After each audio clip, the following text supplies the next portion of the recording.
Kita akan masuk dalam bagian yang keempat. Seri khotbah bulan ini adalah berkat pasti di keadaan tidak pasti. Dunia sekarang ada dalam banyak ketidakpastian. Tapi buat saudara dan saya anak-anak Tuhan, di dalam Yesus selalu ada kepastian. Karena itu saya percaya ada berkat yang pasti untuk hidup saudara, saudara semuanya ada jaminan yang pasti di dalam Tuhan. Dan di dalam bagian yang ketiga seri khotbah ini saya ingin ajak kita semua belajar tentang yang namanya hutang. Karena itu judul khotbah hari ini, hikmat bebas hutang. Dan saya percaya ketika saya bicara tentang hutang, saya bicara kepada banyak orang. Karena masalah hutang itu masalah banyak orang. Gak peduli berapapun penghasilan saudara, itu masalah banyak orang. Ya, jadi bukan cuma penghasilannya rendah, tapi penghasilannya tinggi. Juga punya masalah dengan hutang. Bukan cuma karyawan, tapi pengusaha juga punya masalah dengan hutang. Semua orang.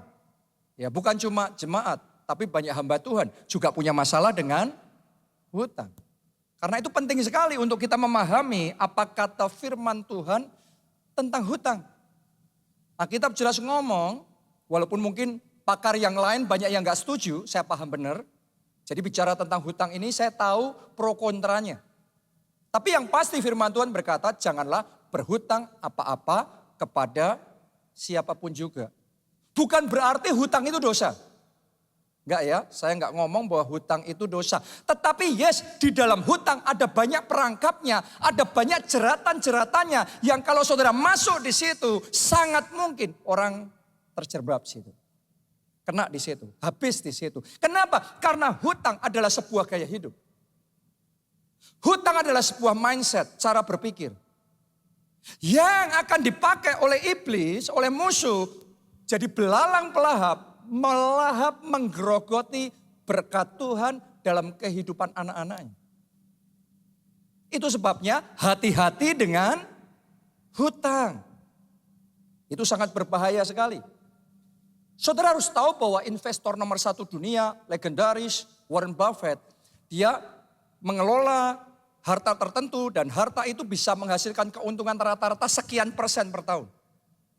Dan karena keuntungan yang cuma sekian persen per tahun itu, dia jadi orang terkaya di dunia.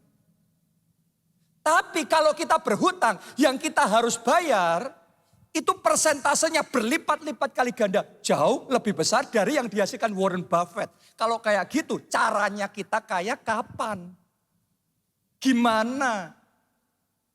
Yang kaya bukan orang yang berhutang. Yang kaya bukan Anda yang ambil pinjol. Yang kaya bukan saudara yang ambil pay later. Familiar?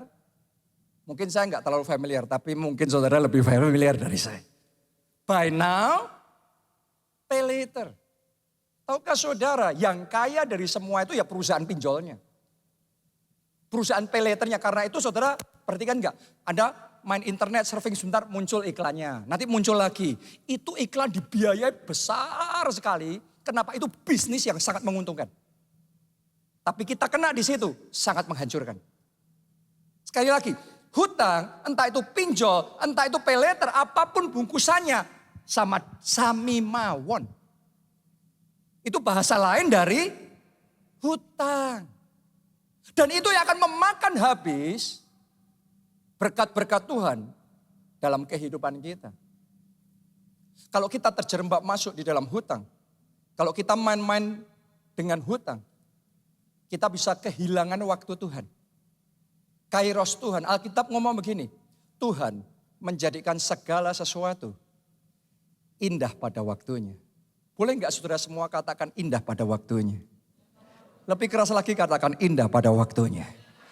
Syaratnya indah kalau pada waktunya. Kalau belum waktunya kita paksa enggak bisa indah.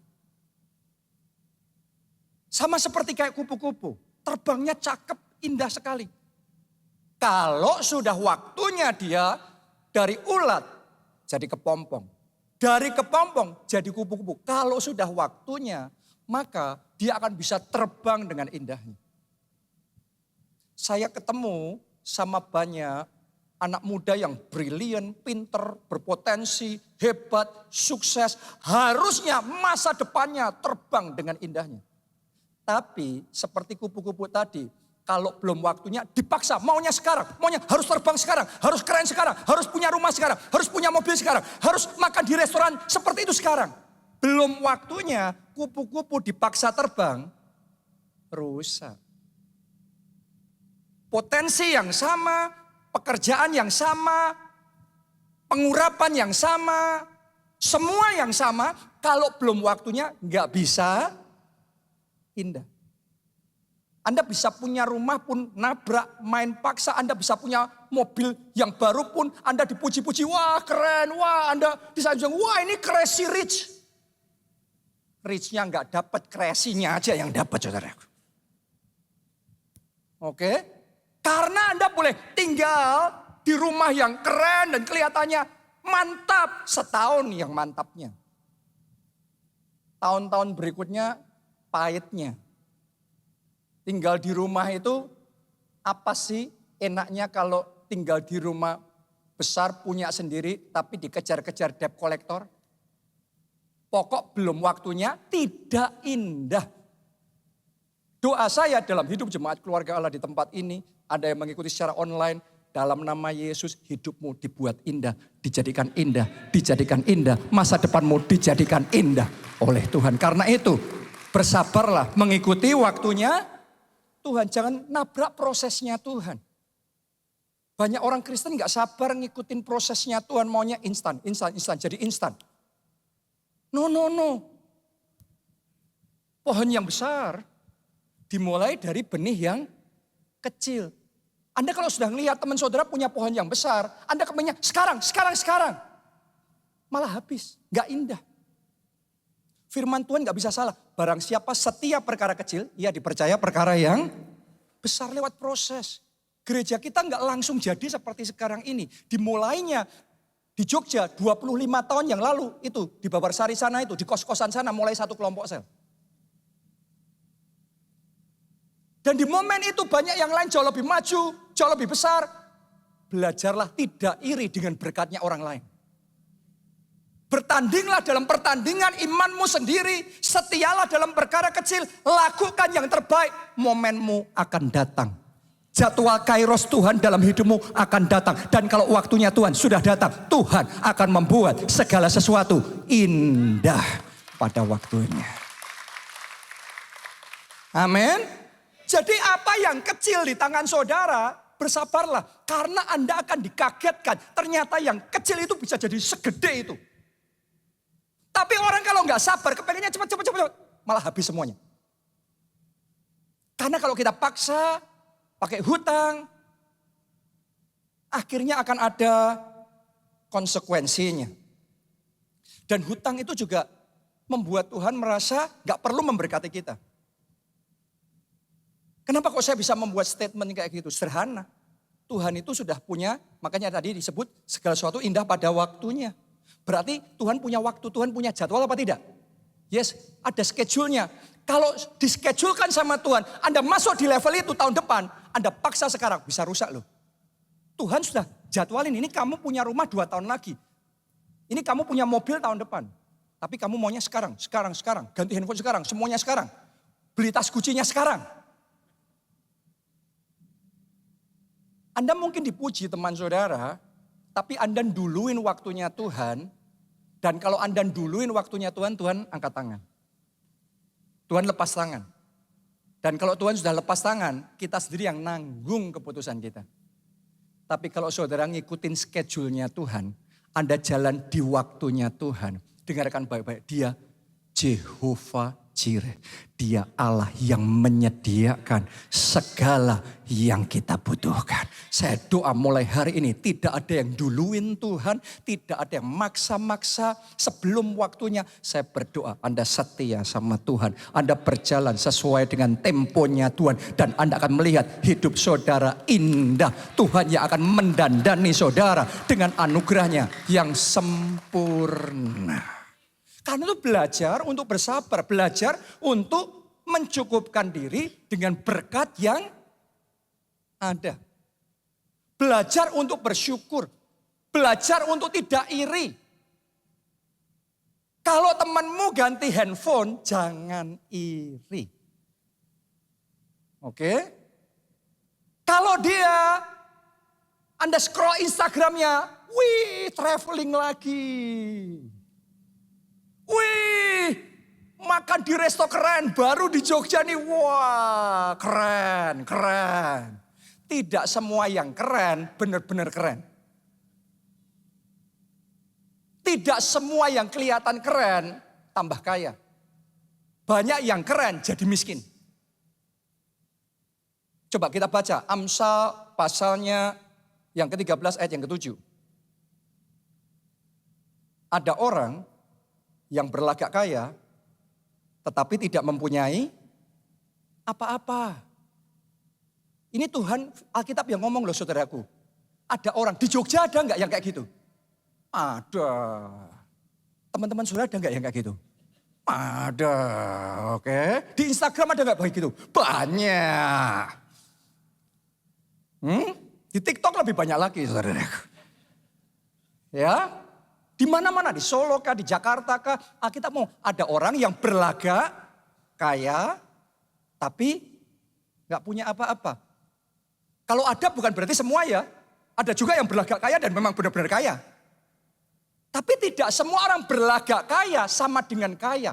Nggak semua orang yang punya mobil kaya, rumah kaya, selebor aksesoris kaya sama dengan kaya. No. Ada banyak orang cuma berlagak, isinya kosong.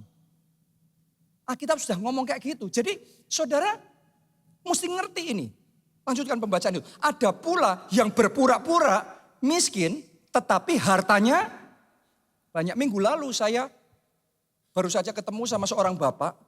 Biasa banget. Ya maksudnya bukan lusuh gitu bukan ya. Tapi gak ada yang spesial kalau dia jalan mungkin Anda gak noleh. Gitu aja. Ya. Tapi terus saya dibisikin. Itu yang punya ini loh, itu yang punya ini. Kalau saya sebutin, Anda akan ngerti ini konglomerat besar di Indonesia. Ada orang yang berlagak kaya, nggak punya apa-apa. Ada orang yang pura-pura miskin, tapi hartanya banyak. Artinya, Alkitab memberitahu kita, antara penampilan dan realita belum tentu sama. Bisa sama, tapi juga bisa beda. Terus ngertinya gimana? Ya nggak tahu lah. Kan kita nggak ditunjukin pembukuannya dia. Yang mana tahu. Tapi intinya poinnya ini. Jangan iri. Hanya dengan orang lain ganti. Ibu-ibu ya yang cewek-cewek ini. Hanya dengan sampingmu pakai Louis Vuitton. Nggak boleh sebut merek saudaraku ya. Tenang saya nggak dibayar kok saudaraku. Anda nggak perlu harus ngikutin permainan itu. Game kayak gitu nggak perlu harus diikutin. Setiap orang punya berkatnya masing-masing. Setiap orang punya waktunya masing-masing. Setialah dengan waktunya Tuhan. Setialah dalam perkara kecil yang Tuhan berikan. Maka dia akan memberikan kepercayaan yang lebih besar. Berkat yang lebih besar dalam hidup saya. Dan doa saya, Tuhan memberikan kelepasan dalam hidup saudara. Anda yang sudah terikat dengan hutang, terikat dengan pinjol, terikat dengan pay letter. Dalam nama Tuhan Yesus, kuasa Tuhan bekerja, mujizat terjadi, kelepasan terjadi dalam hidup. Kita kasih tepuk tangan yang paling meriah buat Tuhan kita. Tahun ini, tahun bebas hutang. Tahun ini, tahun bebas hutang. Buat keluarga saudara, buat hidupmu. Tahun ini, tahun bebas hutang. Terjadilah sesuai dengan iman saudara. Anda percaya? Karena saya percaya Anda ibadah hari ini bukan cuma karena rutin. Tapi karena Tuhan mau mengerjakan sesuatu yang istimewa. Hidup kita, keluarga kita bebas hutang. Tepuk tangan yang paling meriah buat Tuhan kita. Anda percaya? Karena di Alkitab sudah dituliskan pelajaran-pelajaran orang yang terjepit dalam hutang. Orang yang terdesak dalam hutang, terjerat dalam hutang. Tapi akhirnya bebas. Jadi kalau Tuhan bisa melakukan buat mereka, Tuhan kerjakan juga dalam hidup saudara.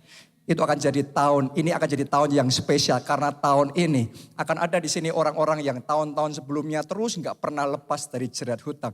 Tapi ini akan jadi tahun pertama dalam hidupmu, keluargamu, Anda bebas hutang.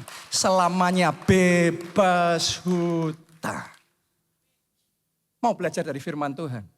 Kita baca dalam 2 Raja-Raja, pasalnya yang keempat, ayat 1 sampai 7. Salah seorang dari istri-istri para nabi mengadukan halnya kepada Elisa. Nabi besar nih ya, Nabi Elisa. Sambil berseru, hambamu, suamiku sudah mati. Dan engkau ini tahu bahwa hambamu itu takut akan Tuhan. Tetapi sekarang penagih hutang sudah datang untuk mengambil kedua orang anakku menjadi budaknya. Saya mau tanya sama saudara, ini nabi yang sudah meninggal itu, nabi palsu atau nabi benar? Itu nabi benar loh. Itu cinta Tuhan loh. Tapi tadi saya sudah ngomong sama saudara, urusan hutang ini enggak ada urusannya dengan siapa saudara. Orang dari latar belakang apapun, termasuk nabi pun bisa punya masalah dengan hutang. Kalau enggak ngerti kebenaran firman Tuhan tentang hutang ini. Saya sudah melayani hamba-hamba Tuhan, saya melayani pengkhotbah-pengkhotbah, pendeta-pendeta. Masalahnya hutang. Ada triliuner yang sudah datang kita doain. Nangis-nangis urusannya hutang. Hutang ini gak peduli background saudara. Ini masalah banyak orang. Jadi firman Tuhan hari ini saya percaya akan memperlengkapi kita. Dan akan membawakan blessing yang sangat besar dalam hidup kita. Anda yang belum terjerat firman Tuhan hari ini akan meluputkan saudara dari berbagai macam kepusingan dan bencana keuangan dalam hidupmu. Ayo kita lanjutkan lagi pembacaan itu. Ayat yang kedua. Sekarang Elisa ngonselingin janda nabi tadi. Gimana caranya bebas hutang.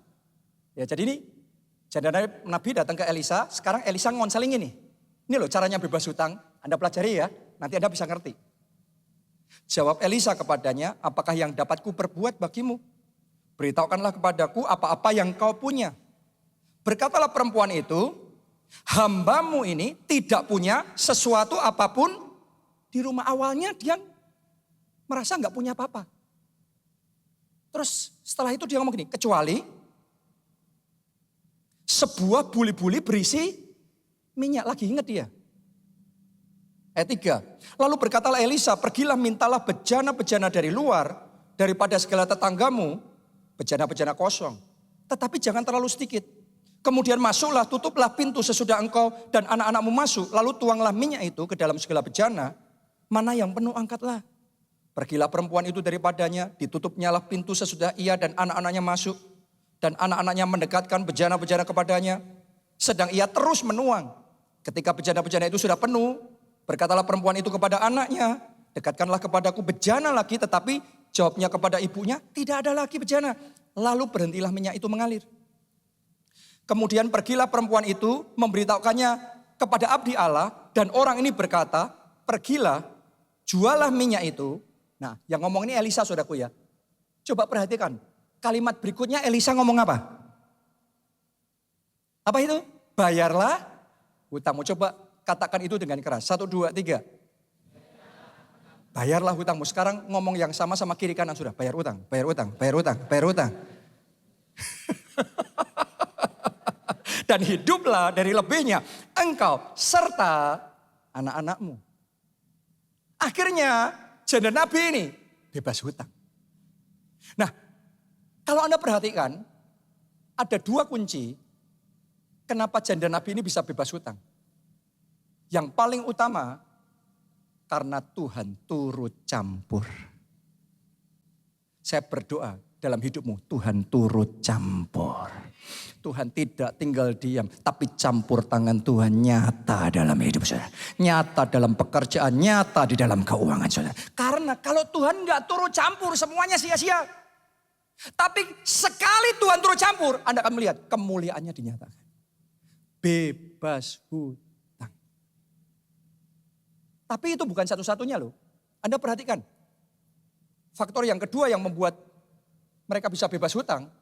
Karena janda nabi itu mau melakukan bagian yang harus dia lakukan. Dia nggak datang sama Elisa, pokoknya tolong aku supaya bebas hutang. Setelah itu nunggu, bebas. Enggak gitu. Banyak orang pokoknya datang ke gereja, minta didoain pendeta, tiba-tiba nunggu, bebas hutang. Bukan gitu cara mainnya. Ada hal-hal yang dilakukan oleh janda nabi ini, apa yang bisa dia lakukan, dia kerjakan dengan sungguh-sungguh. Dan dari semuanya itu, Tuhan bekerja, mujizat terjadi. Dia bebas hutang. Jadi kita akan belajar. Yang pertama kita akan belajar dulu apa yang dilakukan oleh janda nabi itu supaya bebas hutang. Anda mau belajar untuk bebas hutang? Gimana caranya bebas hutang? Nomor 1, miliki rasa mendesak di hati saudara untuk bayar hutang. Miliki tekad kalau Anda berhutang, cepat-cepat dibayar. Saya kalau pakai kartu kredit, terus kemudian tanggal sekian harus bayar. Sebelum tanggalnya saya sudah bayar dulu. Jadi ada rasa di hati, aku nggak mau berhutang, pokok berhutang sedikit langsung bayar. Ada tanggung jawab sedikit langsung selesaikan. Sebagian orang punya pemikiran terbalik. Sebagian orang cara pendekatannya terhadap hutang, ketika hutang sekian, tanya cicilannya berapa? Sekian. Bisa. Nanti tambah lagi. Minimum payment. Bisa. Saya mau ngomong begini sama saudara. Kalau kita punya pola pikir yang seperti itu, kita harus sadar kita kandidat nomor 1 orang yang terjerat hutang. Semua orang yang berhutang besar, dimulainya dari hutang kecil kita ngomong bisa. Dan nggak langsung diselesain.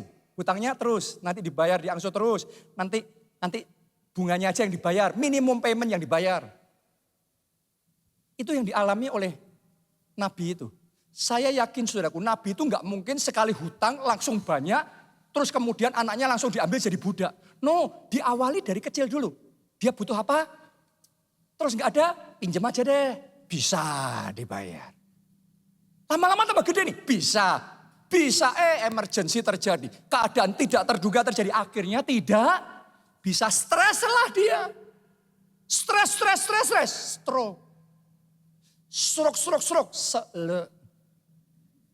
Maka meninggallah Nabi tersebut. Dan kemudian istrinya yang kena celaka, anaknya yang mau dijadiin budak.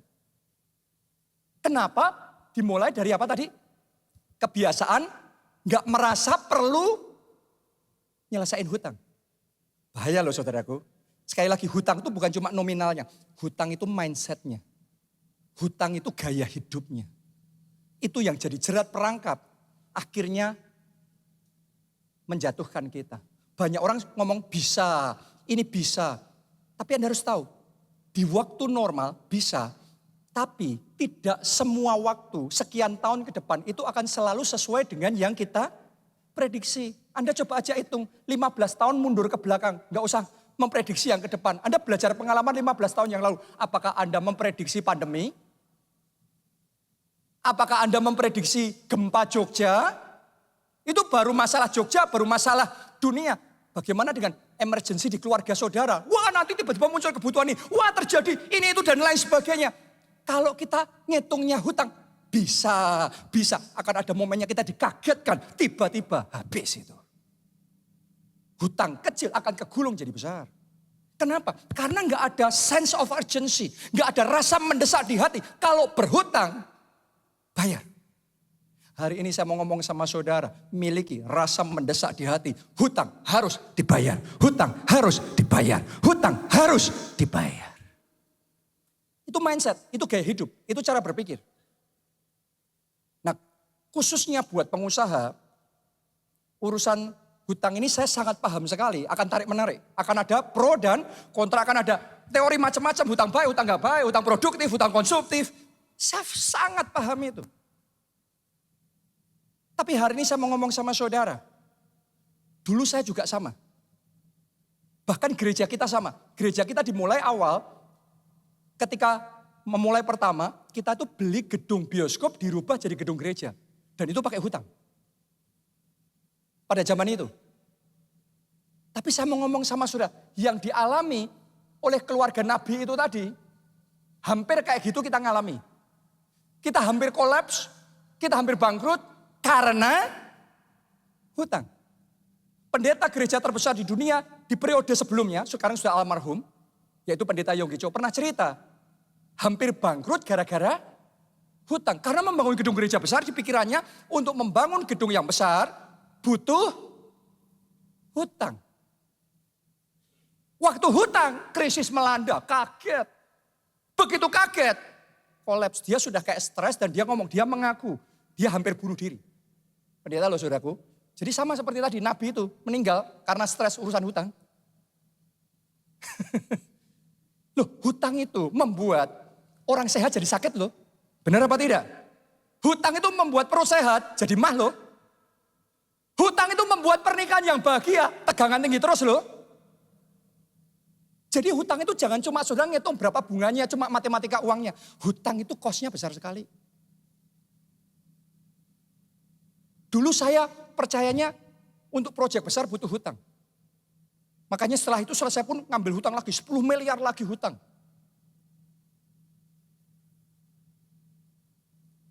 Tapi sekarang sementara saya belajar kebenaran firman Tuhan, saya tahu untuk melakukan pekerjaan yang besar, kita bukan butuh hutang yang besar. Yang kita perlu Tuhan yang besar. Dan saya percaya Tuhan kita Tuhan yang besar. Dan karena kita berjalan bersama Tuhan, kita melakukan perkara-perkara yang besar. Amin. Buat Anda yang nganggap omongan saya ini cuma retorika, kata-kata indah, hutang besar, Tuhan besar. Sorry saudaraku, saya menjalani itu. Saya jalan dengan Tuhan yang besar. Dan Tuhan memanifestasikan dirinya lebih besar daripada hutang. Zaman kita berhutang, kita ngelakuin proyek-proyek besar. Zaman kita stop hutang, orang berpikir mengkerut, jadinya nggak bisa dong. Tapi karena kita jalan sama Tuhan, saya bisa bersaksi sama saudara. Tuhan membuktikan dirinya sendiri besar. Dia mempercayakan kita proyek-proyek yang berlipat-lipat, kali-kali, ganda, jauh lebih besar daripada dengan hutang. Karena Tuhan kita lebih besar. Nanti saudara dan saya akan belajar ya, jalan sama Tuhan yang besar dan kau akan ngalami sendiri. Jadi pengusaha itu kadang-kadang berpikir kalau mau ekspansi yang besar, kerjain proyek besar harus dengan hutang. Itu sudah kayak di-immerse, sudah kayak terpatri dalam diri kita sejak kecil butuh hutang. Buat saya butuh sekian tahun untuk uninstall itu. Untuk menyingkirkan semua doktrin salah itu. Dan mulai membuktikan Alkitab firman Tuhan ya dan amin. Dan ketika kita jalan itu kita melihat kemuliaan Tuhan yang lebih besar. Justru di masa pandemi, di masa yang paling berat, hutang 10 miliar lunas. Bukankah Tuhan kita lebih besar dari pandemi? Tuhan kita lebih besar dari COVID. Tuhan kita lebih besar dari hutang yang besar. Amin. Itu sebabnya di hati ini, jangan miliki gaya hidup berhutang. Mulai biasakan, kalau ada hutang, sebisa mungkin selesaiin. Bayar itu, pangkas sebisanya. Sampai bebas hutang. Itu yang pertama. Yang kedua, untuk bisa bebas hutang, gunakan apa yang sudah Tuhan berikan di tangan saudara. Kadang-kadang kita untuk bebas hutang, kita mikir cari caranya di luar. Tapi seringkali yang Tuhan lakukan, cara membuat kita bisa bebas hutang, dia pakai yang kita punya di tangan kita. Makanya Nabi Elisa ngonselingin janda Nabi itu, yang datang minta tolong itu, dia tanya, apa yang kamu punya di rumahmu? Jadi yang kamu punya di rumahmu bukan di luar, di rumahmu dulu. Dimulai dari rumahmu, dimulai dengan yang kamu punya dulu. Apa kamu punya? Awalnya janda itu ngomong, gak punya apa-apa. Dia punya sesuatu tapi mengecilkan, gak ada artinya ini untuk bayar utang. Kadang-kadang kita gitu. Kita menganggap enteng apa yang sudah ada di tangan kita untuk bisa nyelesain hutang. Hari ini kalau saudara mau bebas hutang, seperti Nabi Elisa, saya juga mau ngomong sama saudara. Apa yang ada di tangan saudara? Apa yang ada di rumah saudara? Apa yang Anda miliki dalam hidup saudara? Mungkin sebagian dari saudara punya barang tertentu atau warisan yang Anda bisa jual untuk bayar hutang. Mungkin sebagian lagi saudara masih punya rumah atau tanah yang Anda bisa jual untuk bayar hutang. Tapi saya tahu persis karena saya sudah ngonseling begitu banyak dan pasti urusannya sama. Kalau jual rumah untuk bayar hutang, hatinya kena. Gak rela, gak bisa, gak lepas. Terutama ibu-ibu ya. Benar gak? Gak bisa itu. Tapi saya sudah mengamati. 95% hasilnya sama. Itu karena gak rela ditunda setahun, ditunda 2 tahun, sampai kalau kuat 3 tahun. Akhirnya mau gak mau juga dilepas. Tapi ada bedanya. 3 tahun lalu kalau dilepas, dijual, dibayar utang, utangnya lunas, masih ada sisanya untuk modal bangkit lagi. Gara-gara nunggu 2-3 tahun, utangnya sudah naik berlipat kali ganda, itu rumah dijual pun belum cukup, masih minus. Lihat saudara, hutangnya sama, tapi kecepatan kita, ketegasan kita dalam mengambil langkah menentukan hasil akhirnya. Nah dalam hal ini nggak bisa dipaksa ya, setiap orang tetap nggak mau, nggak boleh ya sudah. Tapi hasil akhirnya seringkali 95% sama. Tetap mau nggak mau harus lepas. Jadi hari ini saya ingin ajak saudara menyadari, kayak kanker. Kalau masih stadium 1, langsung di treatment dengan benar. Cepat treatmentnya, itu langsung terhandle. Tapi kalau dibiarin, nah nanti aja, sudah stadium 4 itu yang gak semudah itu. Kankernya sama, tapi di stage awal cepat bertindak, selesainya cepat. Terlambat bertindak, jadi liar, tidak terkendali. Hutang itu gitu, kalau saudara perasaannya gak bisa, gak boleh apa ya, itu pilihan masing-masing. Pertanyaannya sekali lagi, apa yang ada di rumah saudara? Apa yang ada di tangan saudara? Karena yang di tangannya, di rumahnya janda Nabi itu adalah buli-buli berisi minyak. Itu kayaknya nggak berarti. Tapi tahukah saudaraku, yang kecil dan tidak berarti itu Tuhan bisa berkati. Dan Tuhan buat minyak itu berlipat kali ganda. Dan ketika minyak itu dijual bisa cukup bahkan lebih dari itu dipakai bayar hutang. Lunas dengan apa yang kecil tapi diberkati oleh Tuhan. Saya berdoa berkat Tuhan ada dalam hidup saudara. Berkat Tuhan ada di rumah saudara. Dengan apa yang sudah ada dalam hidup saudara, hutangmu lunas. Tapi yang di tangan kita itu bukan hanya soal aset atau harta. Apa yang ada di tangan saudara bisa jadi itu hubungan. Apa yang ada di tangan saudara bisa jadi itu ide. Kreativitas. Apa yang ada dalam hidup saudara bisa jadi itu knowledge, bisa jadi itu skill tertentu. Yang Tuhan bisa pakai untuk Anda berkarya, Tuhan berkati di situ, Tuhan menyertai apa saja yang dikerjakan tangan saudara, dibuat Tuhan berhasil. Dan di situ Anda bebas hutang. Jadi sementara khotbah ini sampaikan doa sama Roh Kudus, biar mataku melihat seperti janda Nabi. Awalnya ngomongnya semua orang selalu sama, apa ya? Kayak tadi janda Sarfat, gak langsung ngomong aku punya ini, enggak. Dia ngomongnya aku gak punya apa-apa. Jadi gak apa-apa, Anda dimulai dari gak ngerti punya apa ya. Tapi sementara khotbah ini sampaikan doa sama Tuhan. Tuhan tunjukkan Tuhan, apa itu Tuhan yang engkau akan pakai untuk melipat gandakan. Sehingga aku bisa bayar hutang. Amin. Yang ketiga, butuh keterbukaan dan kesatuan keluarga untuk berjuang bersama. Ada hutang tertentu, Anda bisa atasi sendiri. Tapi sampai di level tertentu, kalau Anda sendiri kolaps lah. Butuh kesatuan bareng-bareng sekeluarga untuk nyelesain hutang, baru selesai. Karena dalam kesatuan berkat Tuhan dicurahkan. Sudah tahu enggak, di keluarganya janda Nabi itu, saya yakin awalnya ketika Nabi itu berhutang, terus kemudian dia mengalami kendala, dia nggak cerita itu sama istrinya. Dah tak tanggung sendiri. biar tak pikul sendiri. Tak hadepin sendiri, ini hutang kan aku yang berhutang. Sudah, biar aku sendiri yang mengatasi. Bisa lah, bisa. Tapi lama-kelamaan makin besar. Dan sampai di tahap tertentu dia sudah nggak kuat. Hutangnya jeblok. What is jeblok? Dan ketika sudah jeblok, terlambat. Istrinya kaget, anak-anaknya kaget, ketimpa celakanya. Bukankah kisah klasik ini masih terjadi sampai hari ini? Sudah kenal enggak? Atau mungkin Anda ngalami istri yang kena, anak-anak yang celaka. Kenapa? Suaminya, papanya gak ngomong. Dan gak mampu, gak bisa. Tahukah saudara, ada momen tertentu hutang itu hanya bisa selesai ketika keluarga mau bersatu. Dalam keadaan titik terendah mereka, janda Nabi itu mulai bangkit. Dia bersatu untuk bayar hutang itu dia enggak sendiri. Waktu Nabi Elisa suruh, kamu kumpulin bejana-bejana. Saya tanya sama saudara, yang kerja ngumpulin bejana cuma janda Nabi itu atau anak-anaknya kerja juga?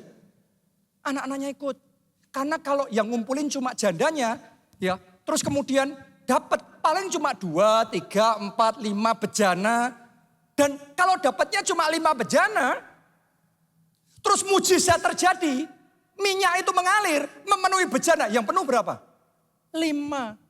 Dijual pun gak cukup, hutangnya masih, padahal mujizat terjadi. Karena gak ada kesatuan, mujizat terjadi pun utangnya gak lunas. Anda harus ngerti itu hukumnya.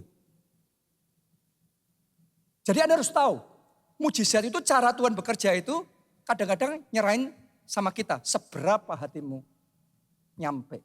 Seberapa kesatuan dalam keluargamu. Karena di keluarganya janda ini, dia gak sendiri. Anak-anaknya ikut kerja, ikut ngumpulin. Maka bukan cuma 5, mungkin mereka punya 50. Dan karena 50 itu penuh, mujizat terjadi.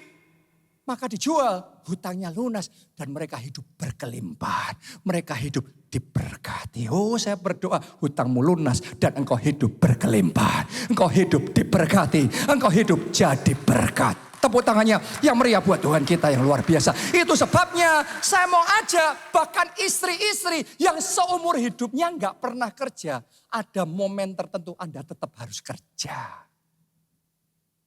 Bahkan anak-anak juga sama. Yang tadinya belum pengalaman, nggak tahu gimana caranya.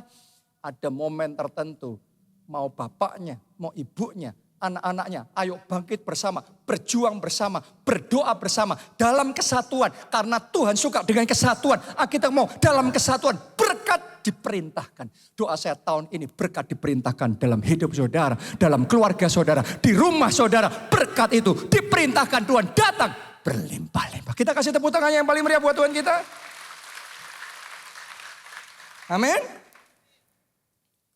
Yang keempat, janda Nabi itu yang dia lakukan untuk bebas hutang, dia pergi ke tetangga-tetangganya, pinjam bejana kosong. Apa artinya? Anda harus hati-hati yang bagian ini ya, jangan sampai salah tafsir loh. Ada yang ngawur ini, caranya gitu. Berarti untuk saya bebas hutang, saya perlu pergi ke teman-teman saya, keluarga saya, utang lebih banyak. Itu ngawur. Jelas Nabi Elisa ngomong, apa? Bayar hutangmu. Kok ini malah diterjemahkan utang lebih banyak? Apa artinya mengumpulkan bejana kosong? Bejana kosong itu sesuatu yang dimiliki keluarga saudara, teman saudara, yang dia sendiri mungkin gak bisa kepake, tapi Anda bisa kolaborasi, terus bersama-sama dapat win-win solution. Contoh, saudara bisa mengelola restoran, tapi nggak punya modal, nggak punya tempat. Ada teman saudara atau kenalannya teman saudara punya ruko, tapi pusing, dikontrain nggak laku, tiap saat cuma isinya bocor, harus maintenance. Ngamaninya bingung, dibobol maling. Yang kayak gitu tuh sudah kepengen banget kalau bisa Gimana kerjasama, gimana pokok dipakai, pokok yang penting bisa dipakai. Tapi kalau sendirian aja dia nggak tahu mau dipakai apa, nggak bisa. Anda punya teman lagi satu, punya uang, punya modal, tapi bingung mau bisnis apa zaman sekarang. Kalau sendiri-sendiri bejana kosong tetap kosong. Tapi ketika dikumpulkan jadi satu, yang kosong-kosong dikumpulkan jadi satu, maka Tuhan membuat semua bejana kosong itu dibuat penuh. Doa saya mulai hari ini, setiap bejana kosong dalam hidupmu penuh. Dibuat melimpah oleh Tuhan. Amin. Jadi saudara mesti ngerti, kadang-kadang sendiri kita nggak bisa, tapi bersama-sama bisa. Anda buat perjanjian sebelum mulai kerjasama ke notaris sana. Dibuat yang jelas, jangan sungkan. Sungkan itu oke di depan, ribut di belakang. Buat yang jelas, persentasenya kepemilikan berapa? Haknya apa, kewajibannya apa. Dibuat yang benar. Terus maju bersama-sama, Anda akan melihat seperti janda Sarfat itu. Kok janda Sarfat apa? Janda Nabi itu. Ya, bejana kosongnya dipenuhkan Tuhan. Saya percaya semua modal kosong, kemampuan kosong, tempat kosong, Tuhan akan buat penuh dengan berkat-Nya, dengan anugerah-Nya, dengan kemenangan, dengan kemajuan, dan dengan keberhasilan. Haleluya. Jadi mulai, saudara doa sama Tuhan. Sementara firman ini dibagikan, karena saya tahu Roh Kudus sedang berbicara loh dalam hati kita. Dari tadi, waktu saya membagikan, saya tahu ada orang-orang di tempat ini sedang dibisiin oleh Roh Kudus. Dan Anda lakukan itu, Anda akan melihat pertolongan Tuhan dalam hidup saudara. Yang kelima, bagaimana bebas hutang? Lunasi hutangmu dengan prioritas. Jadi ada mana yang diduluin, mana yang diduluin. Ya, kalau Anda ditanya, biasanya saya kalau ngonselingi orang yang punya masalah hutang nih, saya tanya, hutangnya berapa banyak? Sama siapa aja? Oh ngakunya 3 yang ngaku. 13 yang belum diakuin saudaraku. Itu sudah cerita klasik lah. Ya segitu di mana-mana sama. Oke? Nah tapi kalau saudara mau bebas hutang, Anda harus tega nulis itu satu persatu hutang saudara. Yang jelas ditulis semuanya. Jangan diawang-awang. Percayalah saudaraku, awanganmu salah. Percayalah itu, kamu ngawangnya mikir jauh lebih sedikit. Begitu kamu jumlah, hah?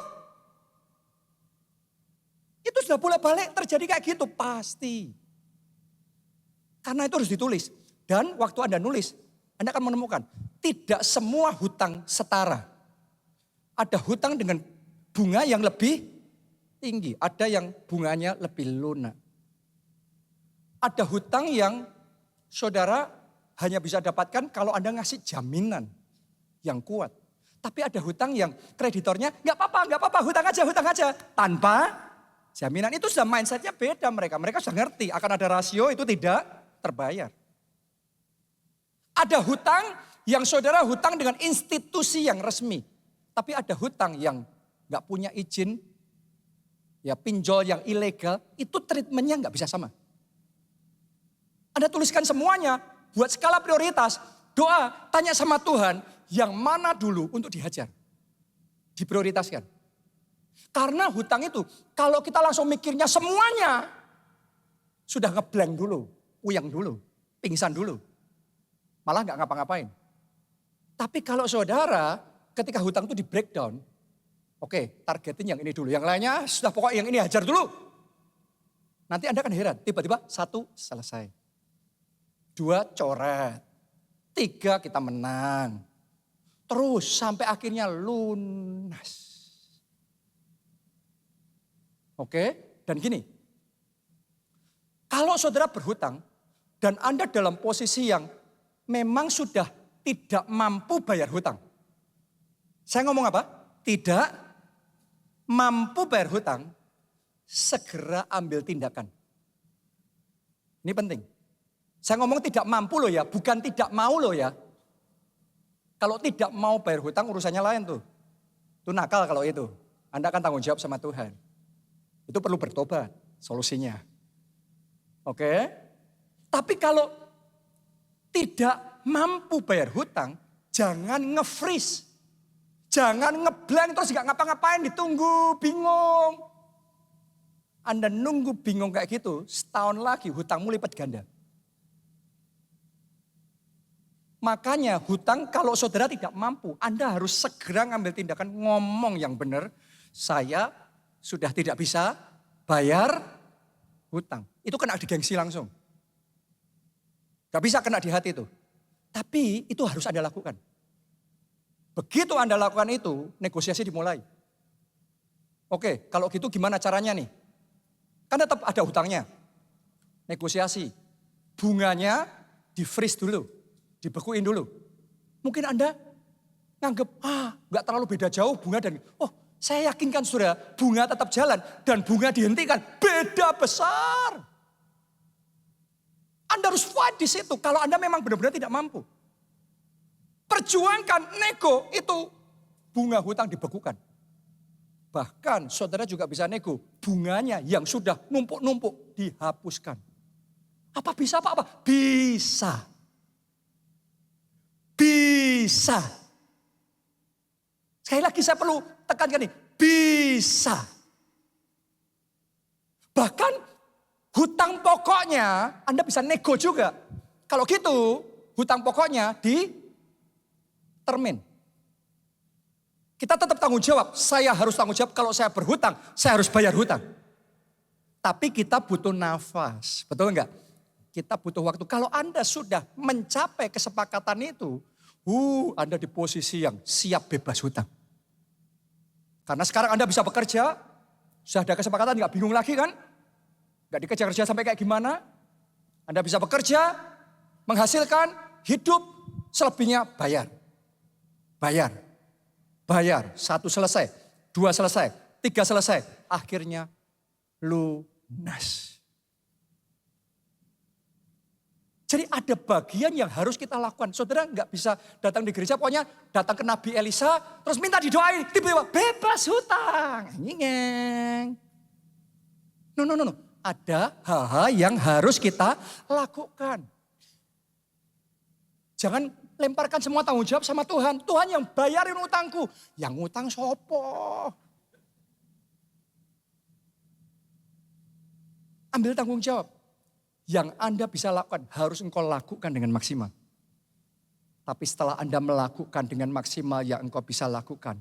Kita sadar ada hal-hal di luar kemampuan kita. Ada hal-hal di luar batas kita. Dan Tuhan melihat Anda sudah melakukan yang terbaik. Tuhan tidak tinggal diam. Di situ Allah turut bekerja dalam segala perkara. Mendatangkan kebaikan. Mendatangkan kelepasan. Mendatangkan kemenangan. Saya sudah berulang kali melihat orang-orang yang alami kelepasan hutang. Itu yang Allah turut bekerja. Bukan kita serahkan Tuhan kerja sendiri. Saya pengangguran. Enak aja. Yang kayak gitu cuma berharap tapi nggak pernah ngalami mujizat. Tapi Anda yang mau kerja bersama Tuhan, Anda akan melihat kemuliaan Tuhan dinyatakan. Amin. Siapa yang mau Tuhan bekerja dalam hidup saudara? Siapa yang mau Tuhan turut campur? Siapa yang butuh pertolongan daripada Tuhan dalam hidup saudara? Saya nanti mau berdoa supaya kita semua terima anugerah bebas hutang. Haleluya. Mau ngalami anugerah bebas hutang, mau ngalami campur tangan Tuhan. Nomor 1, bertobat dulu. Karena Tuhan tuh ngelihat hati. Buat kita mungkin yang penting utang lunas, yang penting utang lunas. Buat Tuhan bukan yang penting utang lunas. Anda dibayarin sama Tuhan, tiba-tiba lunas hari ini pun. Kalau gaya hidup kita belum berubah, mindset kita belum berubah, nanti utang lebih banyak. Kita belajar, ternyata pokok utang sebanyak-banyaknya gak apa-apa, nanti Tuhan yang bayar. Dibayarin Tuhan selesai, besok ngebonnya lebih banyak. Jadi Tuhan itu ngerti. Karena itu dia mau ngelihat apakah kita mau bertobat. Apakah kita mau merubah pola pikir, gaya hidup kita. Minta ampun sama Tuhan, Tuhan ampuni aku Tuhan, aku salah langkah. Terjerat pinjol nih, terjerat pay later, sekarang keluargaku menderita. Anak-anakku yang susah nih, kena konsekuensinya. Harusnya bisa kuliah, tapi sekarang bingung kuliahnya uangnya gimana. Dan seterusnya. Saudara datang minta ampun sama Tuhan.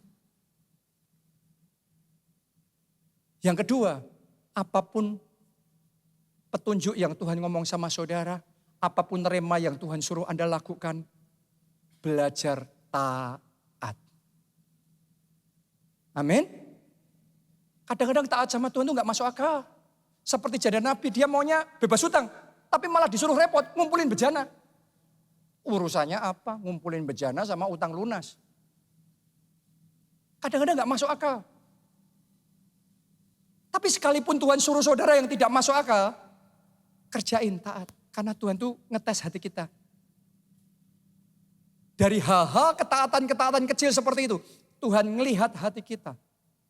Dan kalau saudara menangkan hati Tuhan, Anda lulus ujiannya Tuhan. Lihat bagaimana Tuhan itu bekerja. Dalam sekejap, hutang janda Nabi itu yang anaknya sudah mau diambil jadi budak itu lunas. Hutang saudara juga bisa lunas. Karena itu apapun Tuhan suruh, lakuin. Kalau Tuhan suruh saudara, ayo Pondok Daud sana, ikut Pondok Daud. Jangan saudara berpikir, apa urusannya ikut Pondok Daud? Pujian penyembahan tiba-tiba lunas.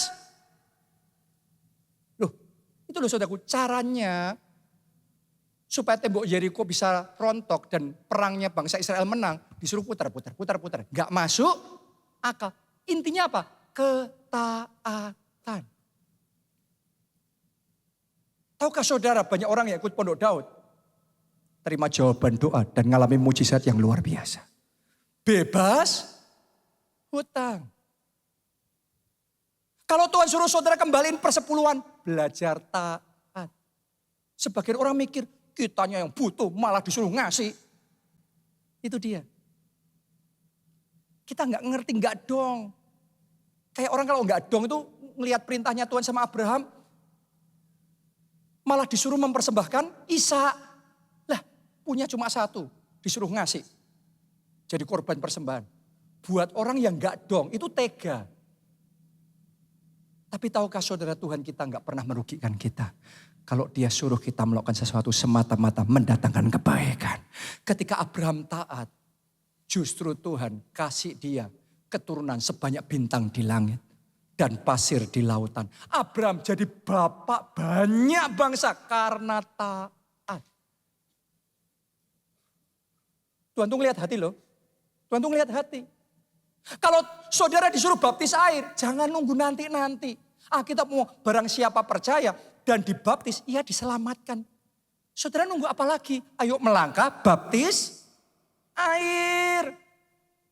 Kalau Tuhan suruh saudara melayani, kapan saudara mau melayani? Sudah berapa tahun kita jadi orang Kristen dan berapa tahun kita gak ngelakuin apa-apa buat Tuhan. Mulai hari ini ambil keputusan, pakai waktu saudara, pakai tenaga saudara, pakai talenta saudara, maju dan melayani Tuhan.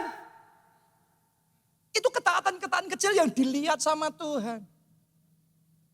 Dan sementara kita taat sama Tuhan, kita akan melihat kemuliaannya dinyatakan dalam hidup kita. Anda akan melihat mujizat-mujizat besar yang tidak masuk akal. Dia kerjakan karena dia Tuhan yang besar. Dia lebih besar dari hutang saudara. Dia lebih besar dari keadaan saudara.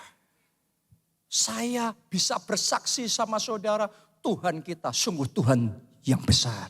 Apa yang saya bagikan sama saudara ini bukan sesuatu yang baru. Tapi sesuatu yang kita hidupi dan kita hayati dan kita lakukan dan kita kerjakan. Dan Tuhan yang membuktikan dirinya besar. Dulunya tadi saya cerita ya, dulunya saya berpikir butuh hutang besar untuk maju besar. Untuk proyek besar. Sekarang saya paham betul, tanpa hutang yang besar, asal ada Tuhan yang besar. Bagi Tuhan tidak ada yang mustahil. Amin. Karena ada Tuhan yang besar. Tadi saya cerita sama saudara, waktu kita masih terus hutang besar, gereja kita hutang besar, kita ngerjain proyek besar.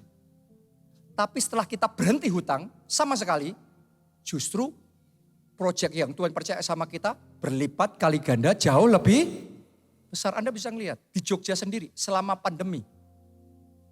Kita malah dikasih 2 tempat yang baru. Impact Center di Kabupaten dan KA Center di Kalasan. Justru di masa pandemi gedung gereja kita di Nias jadi. Justru di masa pandemi kita bisa beli gedung di Madiun, itu tempat yang besar. Justru di masa pandemi kita bisa bangun gedung gereja kita di Pik Pantai Indah Kapuk, 9 lantai jadi. Padahal itu ratusan miliar loh saudaraku di masa pandemi. Justru lewat masa pandemi Tuhan kasih gereja kita di Solo tanah 20 hektar. Itu waktu kita mau bangun itu sudah pada datang nawarin, mau butuh hutang enggak Pak?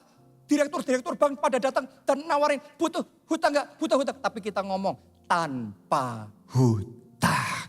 Karena kita punya Tuhan yang besar. Anda percaya? Aku punya Tuhan yang besar. Mari bangkit berdiri semuanya. Yang telah berjanji dan sanggup menggenapi. Banggakan Tuhanmu, banggakan kebesarannya. Percaya, amin.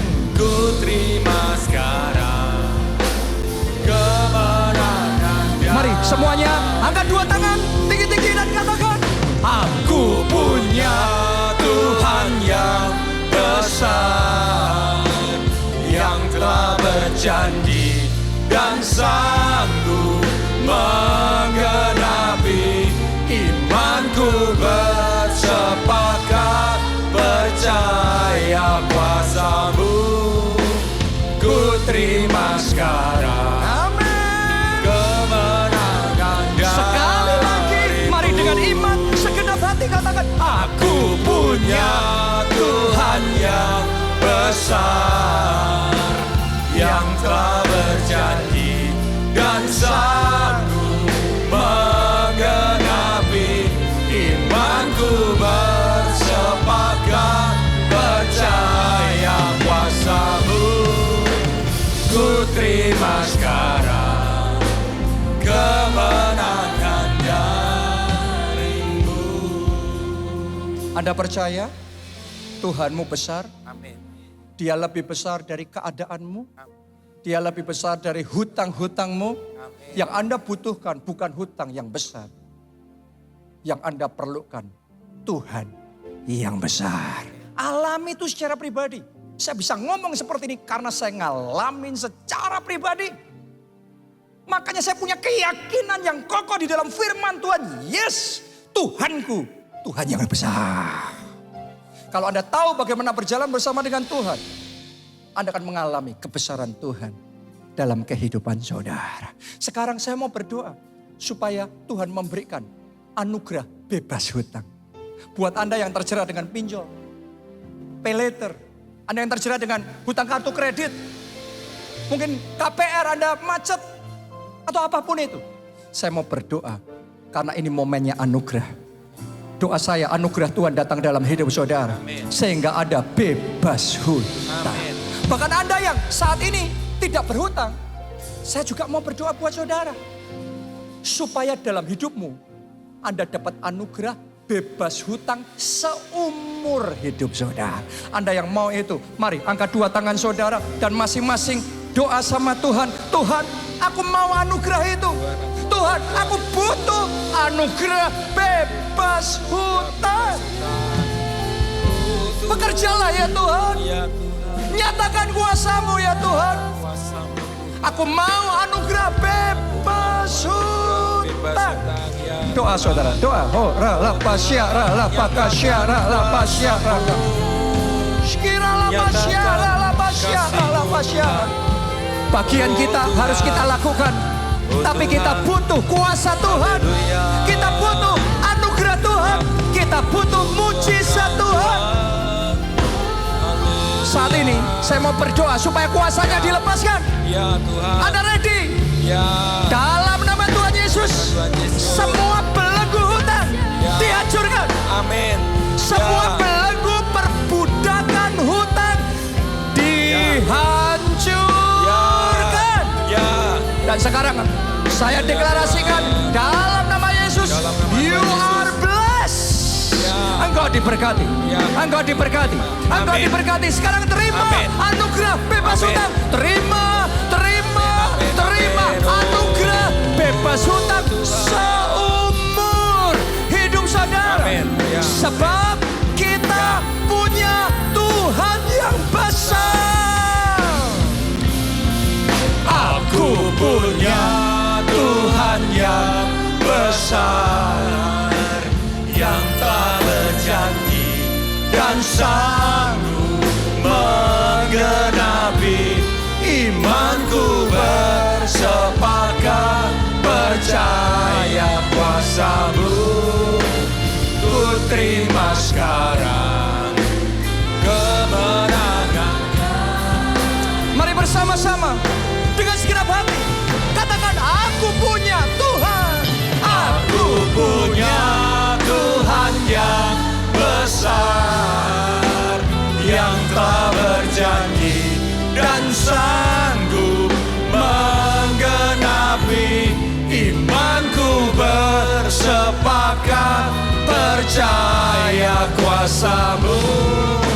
Ku terima sekarang Amin. kemenangan Yang terakhir, darimu. mari yang terbaik bersama-sama katakan, aku punya Tuhan. Aku punya Tuhan yang besar, yang tak berjanji dan sanggup menggenapi. Imanku bersepakat percaya kuasa-Mu.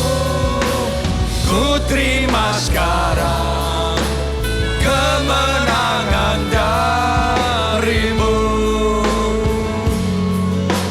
Ku terima sekarang kemenangan darimu. Ku terima sekarang kemenangan darimu. Thank you Jesus. Terima kasih. Haleluya. Mari angkat dua tangan saudara dan aminkan berkat Tuhan ini. Diberkati saudara oleh Tuhan. Diberkati keluargamu oleh Tuhan. Diberkati studi dan pekerjaan saudara oleh Tuhan. Diberkati kesehatan dan masa depan saudara oleh Tuhan. Dan diberkati pertumbuhan rohani serta pelayananmu oleh Tuhan. Kiranya hidupmu jadi berkat dan melalui kesaksianmu banyak orang diselamatkan. Dalam anugerah Allah Bapa, cinta kasih Yesus Kristus, persekutuan dengan Roh Kudus sekarang sampai selama-lamanya. Mari bersama-sama katakan, amin.